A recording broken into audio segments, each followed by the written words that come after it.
du savoir, monde du savoir, pas seulement pour les enfants. Bonjour à tous les curieux explorateurs de la ville de l'intelligence artificielle.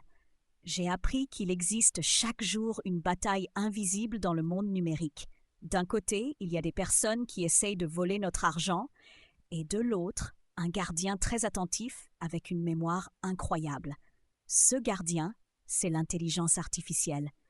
J'ai voulu comprendre comment elle apprend à reconnaître les comportements suspects et à protéger notre argent, parfois même avant que nous remarquions qu'il y a un problème.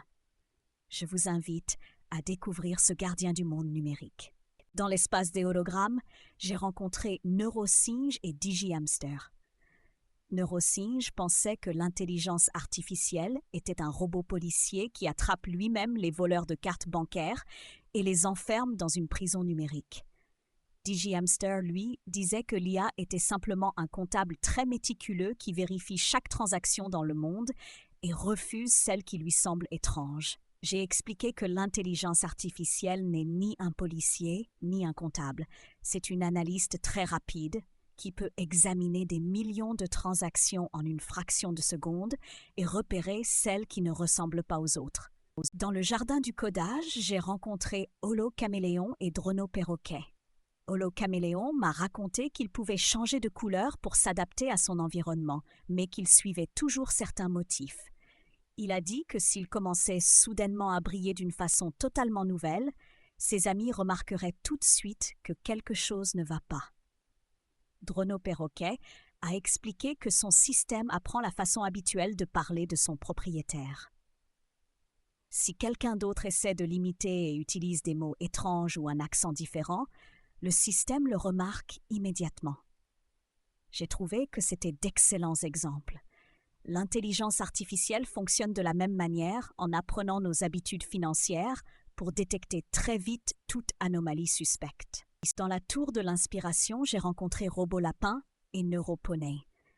Je leur ai demandé ce qu'ils savaient sur la détection des fraudes par l'intelligence artificielle. Robolapin a expliqué que les systèmes d'intelligence artificielle analysent d'énormes quantités de données sur les transactions pour créer des modèles des comportements habituels des clients. Ils apprennent où et à quelles heures nous faisons habituellement nos achats. Neuroponey a ajouté que lorsqu'une transaction est très différente de ses habitudes, par exemple un achat important soudain dans un autre pays, le système la signale tout de suite comme une possible fraude. Le système améliore constamment ses modèles et peut s'adapter à de nouvelles méthodes inconnues des fraudeurs.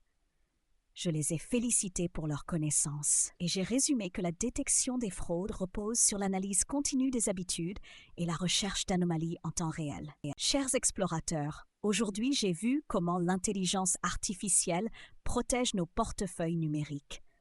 J'ai compris que grâce à sa capacité à analyser très vite et à apprendre nos habitudes, elle est un outil très efficace contre les fraudes financières. C'est un héros discret qui travaille sans arrêt pour que notre argent reste en sécurité. À bientôt pour de nouvelles découvertes dans la ville de l'intelligence artificielle.